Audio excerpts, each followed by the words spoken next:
It was a cold evening in the city. The sky had that pale gray color that makes everything feel slower. The train station was crowded as it always was at that hour. People hurried through the gates, dragging their suitcases, holding paper cups of coffee, checking their phones. The sound of footsteps, rolling luggage, and announcements over the speakers filled the air. It was the usual noise of ordinary life. In the middle of that busy place stood an old upright piano. The keys were chipped, the wood faded. A small sign on top read, "Play me." Most people passed by without even noticing it anymore. It had been there for years, but only a few brave ones stopped to touch it. Every now and then someone would play a few clumsy notes, get embarrassed, and walk away quickly. On one of the benches near the piano sat a young woman. Her hair was tied back and her clothes were simple, just a plain sweater and jeans. She had an old backpack at her feet, worn at the edges. Her face looked calm, but her eyes carried something deeper, something quiet and far away. She had been sitting there for almost half an hour, just watching people come and go. She wasn't waiting for anyone. She was just there. A little boy, maybe 7 or 8, ran up to the piano. His mother called after him, but he didn't listen. He pressed a few keys, laughing at the strange sounds. The piano was slightly out of tune, but even so, the noise was cheerful. People walking by smiled for a second, but one of the security guards nearby frowned and told the boy not to play. The boy stepped back quickly, looking down at his shoes. The young woman watched the whole thing. Then she stood up slowly and walked toward the piano. Her steps were soft but steady. She turned to the guard and asked in a gentle voice, "Is it okay if I play for a minute?" The guard looked her up and down, shrugged, and said, "Sure, go ahead. Just don't block the way." She nodded politely. Nobody paid much attention when she sat down. She adjusted the small wooden bench, placed her hands on the keys, and took a quiet breath. For a second, she didn't play anything. It almost looked like she was listening for something that only she could hear. Then the first note came. It was soft, low, and almost hidden under the noise of the station. But something about that sound made a few people nearby turn their heads. The next note followed, then another, and soon the melody began to form. A simple pattern that grew richer with every second. Her fingers moved slowly at first, then faster, like a story unfolding. The sound was full of emotion, like she was speaking through music instead of words. The noise of the station seemed to fade, little by little. Conversations stopped. The constant shuffle of feet slowed. Even the loudspeaker announcement seemed quieter somehow. More people started to notice. A man carrying a briefcase stopped beside the piano. 2 students put down their backpacks and began to record on their phones. The little boy who had been scolded earlier came closer and sat cross-legged on the floor, his eyes wide with amazement. The woman didn't look at anyone. Her eyes were half closed and her hands moved across the keys with a kind of grace that didn't come from showmanship. It came from emotion, from truth. Every sound seemed to tell a story that only she understood. Her music wasn't perfect in the technical sense. The piano was old and a few keys didn't sound right. But none of that mattered. What people heard wasn't a performance. It was something real. The melody began to change. It grew louder, more powerful, like a storm building up inside the quiet station. Her hands moved faster. Her head tilted slightly, her expression deepened. The rhythm rose and fell, sometimes bright and hopeful, sometimes dark and heavy. A woman nearby whispered to her friend, "Who is she?" Her friend shook her head. "No idea." But listen to that. By now, a small crowd had gathered around the piano. Some people were recording. Others were simply standing still, caught in the moment. The station, which just minutes ago had been full of noise and hurry, now felt like a concert hall. And then, just as suddenly as it had begun, the music slowed. Her hands rested on the keys for a moment, trembling slightly. The last note echoed through the open space, long and clear, before fading into silence. No one moved. For a few seconds, there was only stillness. Then, applause broke out. First from one person, then another, and soon from everyone around her. The clapping filled the entire area. Some people even cheered. The little boy jumped up and clapped the hardest of all. The woman looked up, surprised. She smiled softly, almost shyly, and gave a small nod of thanks. Then she stood up, slung her backpack over her shoulder, and stepped away from the piano. People tried to talk to her. Someone called out, "That was amazing. What's your name?" Another said, "You should be on stage somewhere." But she didn't stop. She just smiled politely, waved once, and walked toward the exit. Within moments, she disappeared into the crowd, leaving behind only the sound of footsteps and whispers. The guard looked at the piano, still stunned. "Didn't expect that," he muttered to himself. The boy turned to his mother and said, "She was like magic." His mother nodded, still watching the spot where the woman had vanished. A man in a business suit turned to another stranger and said quietly, "That wasn't just playing. That was something else." By the time the next train arrived, the moment had already started to fade. But those who had been there couldn't shake the feeling they had witnessed something rare, something honest and pure. Hours later, the videos started to appear online. The clips weren't perfect, some were shaky, others had background noise, but the sound of her music still shone through. The comments poured in fast. People wrote things like, "Who is she? This gave me chills. I was there. You could hear a pin drop in that station." Music like this comes from the heart. Within a few hours, the videos had thousands of views, then tens of thousands. Soon it was everywhere. The woman, however, didn't know any of this. She had taken a bus back to her small apartment on the edge of the city. The place was simple: bare walls, a small kitchen, a mattress on the floor. She put down her backpack, took off her shoes, and sat quietly by the window. Outside, the city lights blinked like tired stars. She didn't feel like a hero or a musician. She had only played because she missed the sound of the piano, the way it used to make her feel alive. She boiled some tea, sat on the floor, and took out an old sheet of music. The paper was wrinkled, the edges torn. She looked at it for a long moment, then folded it back carefully and placed it in her backpack. On the small table near her bed was a framed photo of a younger version of herself, smiling beside another piano, one that looked new and bright, a memory of a time long gone. She turned off the light and lay down, still hearing the faint echo of her own music in her head. The sound felt warm and distant at the same time. Back at the train station, people were still talking about her. Some had missed their trains just to stay a little longer, hoping she might come back. The guard even checked the cameras, trying to see which way she went, but she had blended into the crowd too quickly. No one knew her name. No one knew her story. But for a few brief minutes that evening, an unknown pianist had changed the atmosphere of an entire place. And while the world slept, her music began its quiet journey, spreading from one phone to another, from one city to another, carrying her silent voice into thousands of hearts who didn't even know her face. What no one knew yet was that this quiet moment in a noisy station was just the beginning. The beginning of something that would soon touch millions. Not because it was planned or perfect, but because it came from a place of pure, human truth. And somewhere in that small apartment, the woman with the old backpack closed her eyes and whispered to herself, "Maybe someday I'll play again." The next morning, the city woke up to a small mystery. Overnight, a video had spread across social media. A woman playing an old piano in a crowded train station. Nobody knew her name, but everyone was talking about her. The title of the video said, "Unknown pianist stuns entire station." People shared it faster than anyone expected. Some said it made them cry. Others said it reminded them of something they had lost, a dream, a memory, a piece of themselves. The music had touched people in a way words couldn't. At a cafe near the station, two baristas were talking about it. "Did you see that piano video?" one asked, showing it on her phone. "I swear it feels like she's playing straight from her heart." "I saw it," the other said. "She looks like someone who's been through a lot." All across the city, people watched that same clip. In offices, buses, and homes, the same melody echoed through phones and speakers. The woman who had quietly slipped away from the station the night before had suddenly become a silent sensation, but she didn't know any of it. That morning, she woke up early in her small apartment. The sun filtered through the thin curtains, lighting the cracks on the walls. She stretched, made a cup of tea, and sat down by the window again. She liked mornings because they were quiet. The world felt gentler before it fully woke up. She took out her small notebook, old with the cover half torn, and began writing a few music notes. Her handwriting was delicate and steady. These were her private songs, the ones no one had ever heard. She didn't write them to show anyone. She wrote them to heal. Her life hadn't been easy.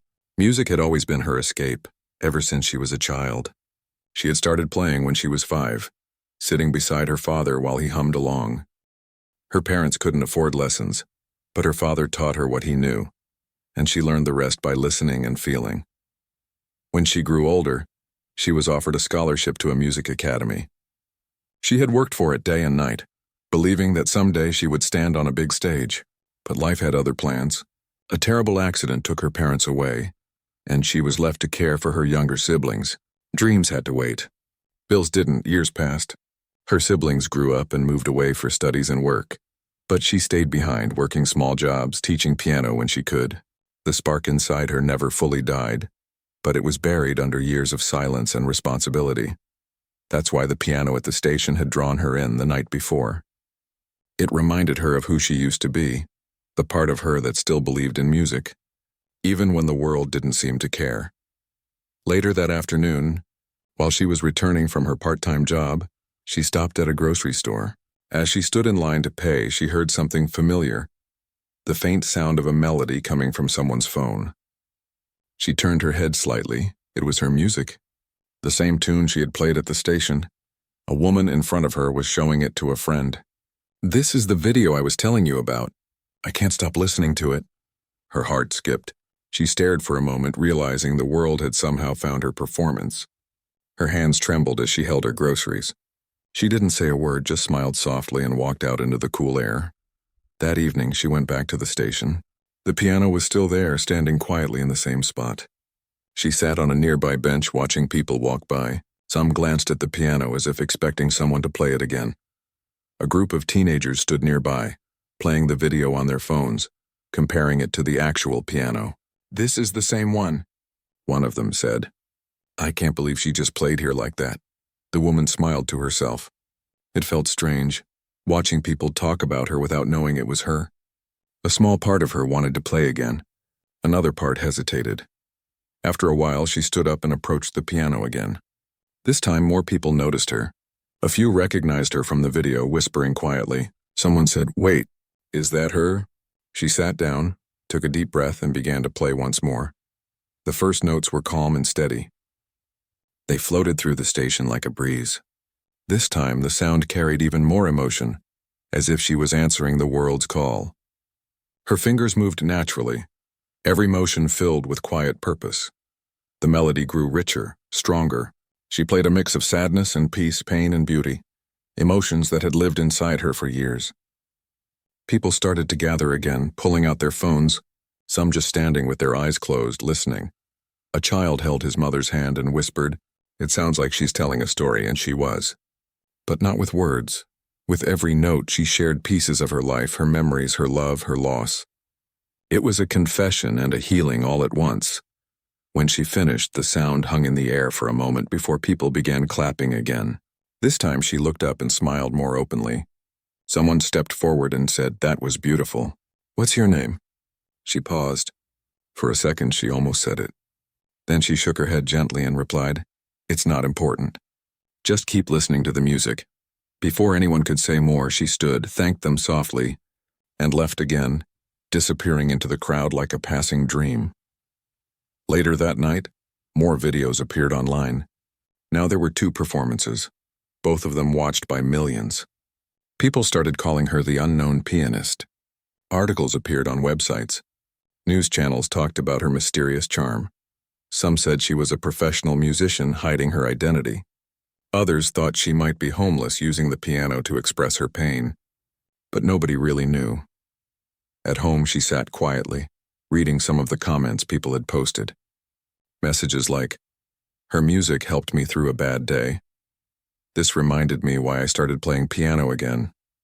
It feels like she's telling everyone not to give up." She smiled faintly, touched by the kindness of strangers. For years, she had felt invisible, working, surviving, existing quietly in her own corner of the world. Now, without meaning to, she had reached hearts across oceans.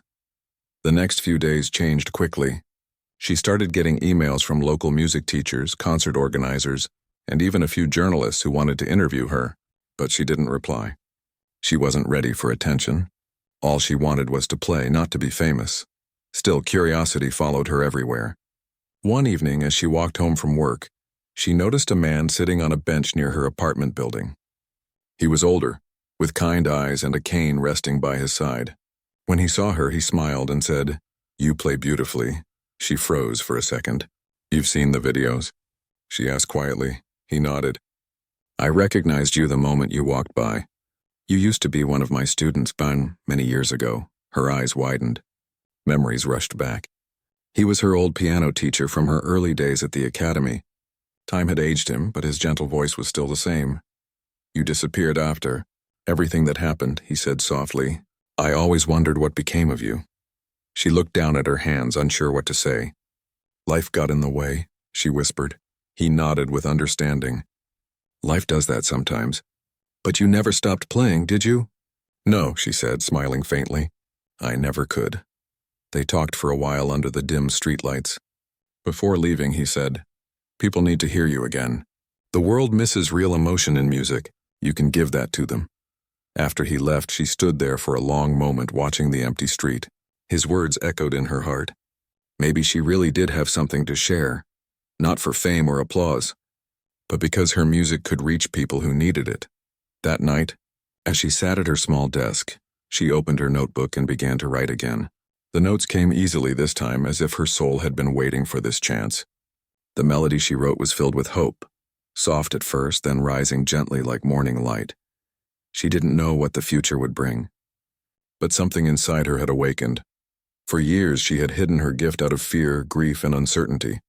Now the world had found her by accident, and maybe, just maybe, that was how it was meant to be. Somewhere out there, her music was playing in cafes, homes, and cars. People she had never met were finding comfort in her sound, and as she closed her notebook, she whispered to herself, "Maybe this time, I won't hide anymore." Outside her window, the night was quiet.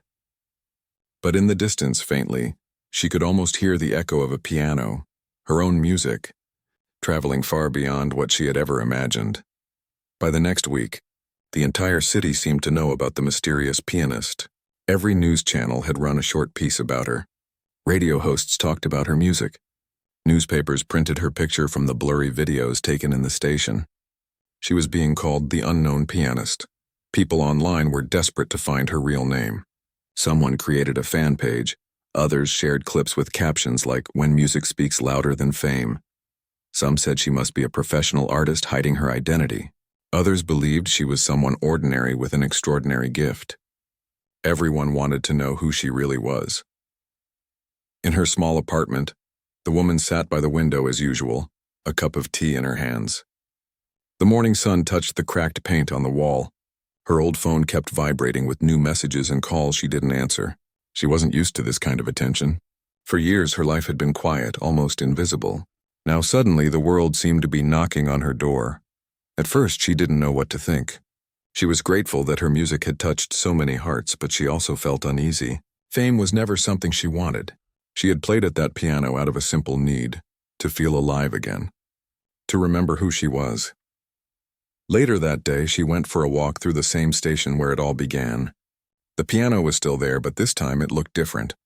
A group of people were gathered around, taking pictures of it. Some were even playing short melodies, trying to copy her performance. One young man was telling his friend, "They say she used to be a professional pianist who disappeared years ago. No one knows why." His friend shook his head. "I think she's just a normal person. That's what makes it beautiful." The woman stood quietly behind them, listening. For a moment, she thought about going up to the piano again, but there were too many eyes watching. She turned and walked away. On her way home, she stopped by a small music store. The owner recognized her instantly. His eyes widened. "It's you," he said softly. "You're the pianist from the video." She hesitated but smiled. "You've seen it too?" He nodded eagerly. "Everyone has. You've brought life back to this city. People come here now asking for sheet music that sounds like yours." She looked down, a little embarrassed. "I just played what I felt," she said quietly. The shop owner leaned forward. "Would you let me help you? I know a few people who organize charity concerts. You could perform, maybe raise funds for music schools. People would love to hear you live." She thought about it. The idea both excited and scared her. "I don't know," she said finally. "I haven't played on a real stage in a long time." The man smiled kindly. You don't need a fancy stage. You already have the world's attention. Just let them see who you are. That night, as she sat by the window, she replayed those words in her mind. Her old teacher's advice echoed too. The world needs real emotion in music. She looked at her hands, remembering how her fingers once danced across grand pianos in bright concert halls. Could she really return to that world after all these years? Meanwhile, the search for her identity continued online. Someone finally found an old video from a small competition held many years ago. It showed a young woman who looked just like her, performing the same way, eyes closed, lost in the music. The clip spread like wildfire. People began connecting the dots.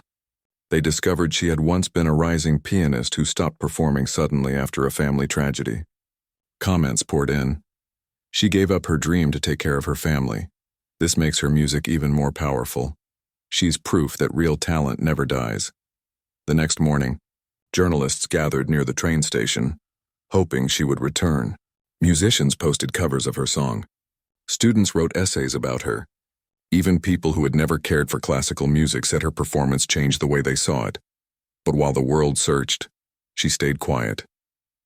She wasn't hiding out of fear anymore. She just needed time to think. A few days later, her old piano teacher came to visit her again. He brought her a small box wrapped in brown paper.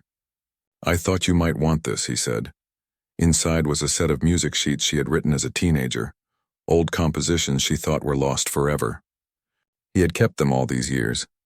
She ran her fingers over the pages, speechless. I can't believe you still have these, she said softly. He smiled.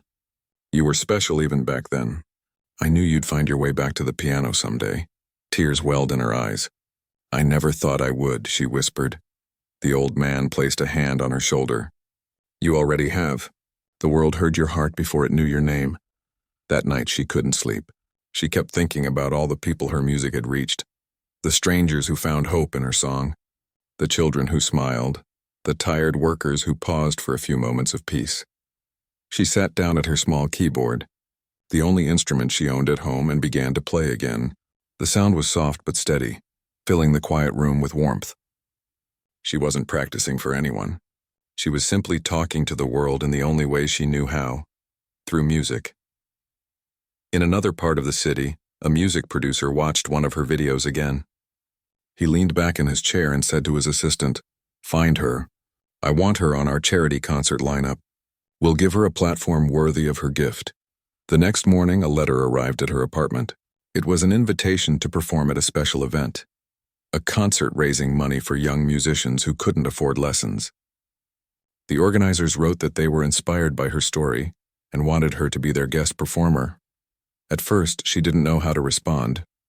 The idea of playing on stage again filled her with both fear and excitement. She had spent years believing her time had passed. Now the world seemed to be calling her back. She folded the letter carefully and placed it on her table. All day she thought about it. She walked by the park, the river, and even the train station again. At each place she saw people listening to music on their phones, some even listening to her song. As evening came, she returned home and picked up the letter again. Something inside her whispered that this was the right time. She couldn't hide behind fear anymore. Maybe this was her chance to give back, to turn her pain into something beautiful for others. The next morning, she wrote a simple reply. Thank you for your kind invitation. I would be honored to perform. Days passed quickly after that. Reporters announced that the unknown pianist had finally agreed to appear in public. The concert would be held in a large hall downtown. Tickets sold out in hours. In her apartment, she practiced quietly each night. The melody she chose wasn't one she had played before. It was new, something she had written from the deepest part of her heart. A song about her journey, her losses, and her rediscovery of hope. Each note felt like a memory. The soft ones were the quiet nights she spent alone. The strong ones were the moments she chose to keep going. Sometimes she would pause and close her eyes, imagining the people who would be sitting in the audience. People who might be struggling. People who needed a reminder that even broken hearts can still create beauty. The night before the concert, she sat by her window once again, listening to the city hum below. She wasn't scared anymore. Whatever happened next, she knew she had already done something that mattered. Her music had found people who needed it, As she packed her old backpack for the next day, she smiled faintly. Inside, she placed her handwritten sheet of music, the same notebook she'd carried for years, and the small photograph of her younger self by the piano. When she turned off the light, she whispered to herself, "Tomorrow I'll play not to be seen but to be heard." Outside, the city continued to move, cars passing, trains running, people laughing, unaware that somewhere in a small room, a once-forgotten pianist was quietly preparing for the performance that would change her life again. The night of the concert arrived sooner than she expected. The city lights sparkled against the evening sky as people gathered outside the grand hall. It was one of those places built years ago. Tall ceilings, golden lights, red velvet seats. The kind of place she once dreamed of performing in, long before life had pulled her away. Inside, the air buzzed with excitement. People whispered softly, cameras flashed, and reporters moved from one corner to another, asking everyone how they felt about the unknown pianist finally revealing herself. Nobody knew her real name yet. The organizers had promised to keep it a surprise. Backstage, she sat quietly at a small wooden table. Her old backpack rested beside her chair. Inside it was her handwritten sheet of music, the same one she'd written late at night in her small apartment. Her fingers trembled slightly as she ran them across the keys of a practice piano nearby. She wasn't nervous about playing. She was nervous about being seen. For years she had hidden behind silence, behind the comfort of being no one special. Now hundreds of eyes were waiting for her. One of the stage assistants came over and said gently, "You'll go on after the orchestra finishes their piece. Are you ready?" She nodded with a soft smile. "Yes," she whispered. From behind the curtains, she could hear the applause from the previous performance. The sound rolled like a wave through the hall. She closed her eyes for a moment, trying to calm her heartbeat. Then she thought about the people who had believed in her, her old teacher, the music store owner, the strangers who had written kind words online, her siblings who had encouraged her to accept this chance. She took a deep breath. This wasn't about proving herself. It was about sharing what she loved. When the host announced her name, the hall went silent. The lights dimmed and a single spotlight fell on the piano placed in the center of the stage. She walked out slowly, her footsteps echoing softly on the wooden floor. There was a stillness in the room, the kind of silence that only comes before something beautiful.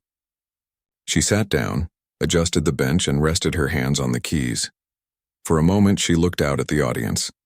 She could see so many faces, some curious, some smiling, some emotional before she had even played a note. In the front row, she spotted her younger siblings, now grown up, smiling proudly. She smiled back, then closed her eyes.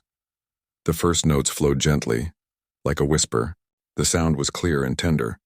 Each note carried emotion, the weight of years, the pain of loss, the beauty of survival. The audience leaned forward, completely silent. It wasn't just music. It was her story. Her fingers moved smoothly, faster now, painting pictures through sound.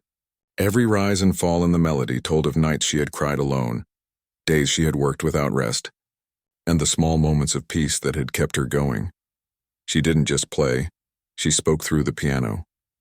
Her music was filled with memories, the kind that words could never fully explain.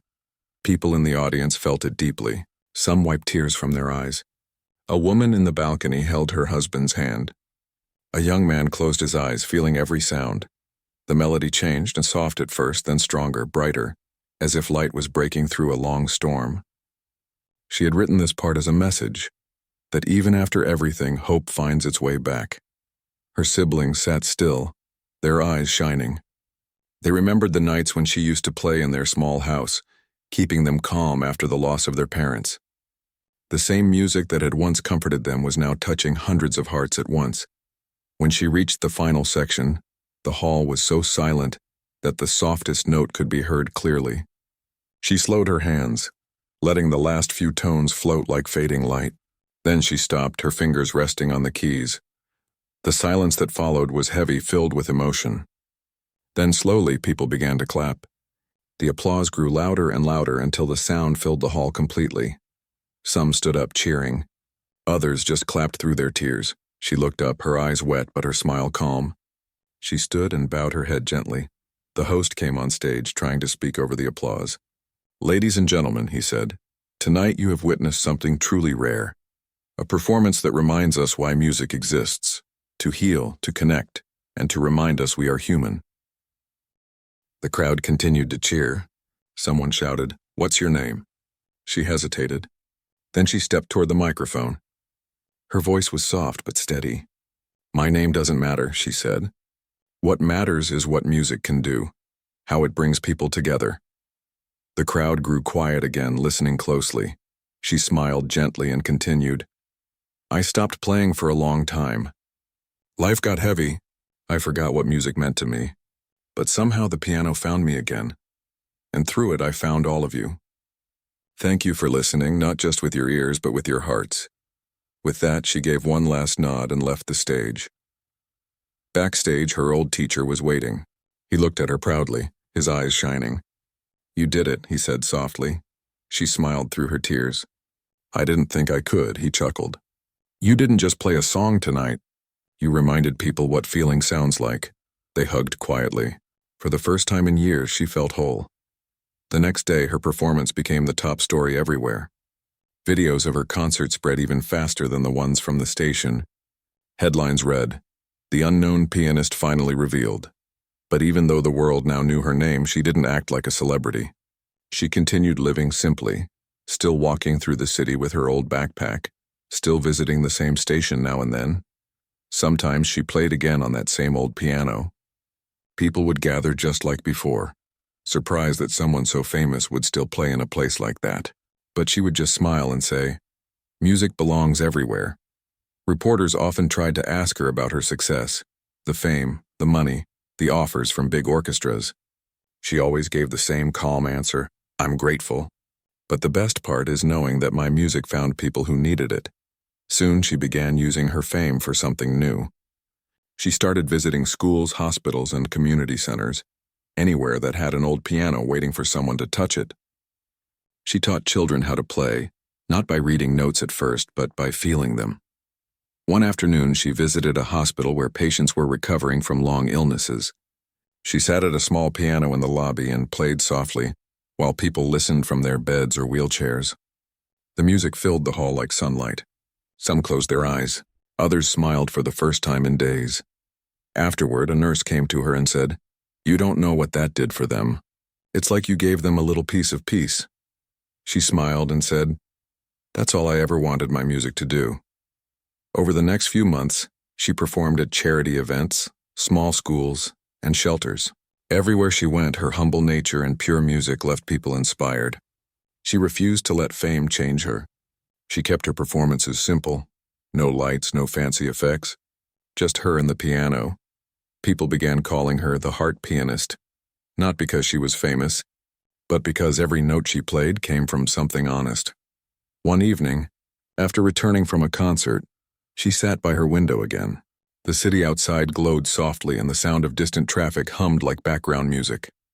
She looked at her hands, remembering how afraid she had once been to play in front of people again. Now those same hands had touched hearts all around the world. She smiled quietly to herself. She wasn't chasing anything anymore. She had already found what she needed: peace, purpose, and connection. As she put away her notebook and prepared to rest, she whispered to herself, "It wasn't about being known. It was about being heard."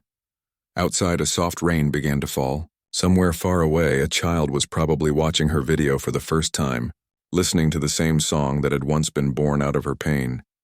The melody continued to travel, gentle, healing, timeless, reminding everyone who heard it that even the quietest hearts can make the loudest difference. The days after the concert were quiet, yet full of change. The world knew her name now, but she didn't feel any different. Fame had touched her life, yes, but it didn't define her. What mattered most was what her music could do for others. The small moments of joy, comfort, and hope she could give to people who needed it. She continued visiting schools, hospitals, and community centers. Everywhere she went, she played on simple pianos, the kind most people overlooked. And everywhere she went, people listened: children, patients, workers, and strangers who had no idea who she really was, but felt every note in their hearts. One morning, she received a letter from a school for underprivileged children. The principal wrote about how the children had never experienced live music before, and how her performance could inspire them to dream. She smiled softly. That was exactly why she played. She didn't need applause. She didn't need recognition. She only needed to share her music. The first visit to the school was a humbling experience. The hall was small, with scratched floors and chairs arranged in rows. She walked in carrying her backpack, just like always, and set her music notebook on the piano. The children watched curiously, some whispering to each other. She began to play. The melody was soft and gentle at first, a tune she had written years ago but never performed for anyone. As the notes filled the room, the children leaned forward. Eyes widened. Some smiled. A few whispered excitedly to their friends. One little boy sitting in the front row clutched the edge of his chair and stared at her hands like they were magic. After the last note faded, the room stayed quiet for a moment. Then the children clapped, some standing, some sitting, all of them smiling. She smiled back, nodding. She didn't speak much. She didn't need to. Her music had spoken for her. From that day on, she made it a habit. Whenever she could, she went to places that had been forgotten by the world. Shelters, orphanages, hospitals, even quiet corners of the city. Everywhere she shared her gift. She taught children to play, showing them not just the notes but how to feel music, how to make it their own. And while she was giving, she was also receiving. She heard stories from the people she touched. A sick child who smiled for the first time in weeks. A tired mother who paused to listen and found a little peace. A teenager who decided to pursue music again after losing hope. Each story reminded her why she had returned to the piano. One afternoon, she was invited to perform at a benefit for a small orchestra struggling to survive. She hesitated at first. Performing for an audience, even a small one, felt different from her quiet sessions in schools or at the station. But her teacher encouraged her. "You've shown the world what music can do," he said. "Now let them feel it on a larger scale." The night of the concert, she arrived early. The hall was warm and welcoming, but she felt a familiar flutter of nerves. She took a deep breath, opened her notebook, and played a few notes quietly backstage. Her fingers moved easily, and with each note, her confidence grew. When it was her turn, she walked onto the stage. The audience was small, but the energy was tangible. She smiled at the conductor, nodded, and sat at the piano. The spotlight fell gently on her, but this time she didn't feel exposed. She felt connected. She began to play. The piece she chose was one of her own compositions, a song she had written during the hardest time in her life. The melody was full of both sorrow and hope. It started softly, like a secret being shared, and gradually grew in strength, carrying emotion in every note. People listened in silence. Some closed their eyes, some leaned forward, caught by the emotion in her music.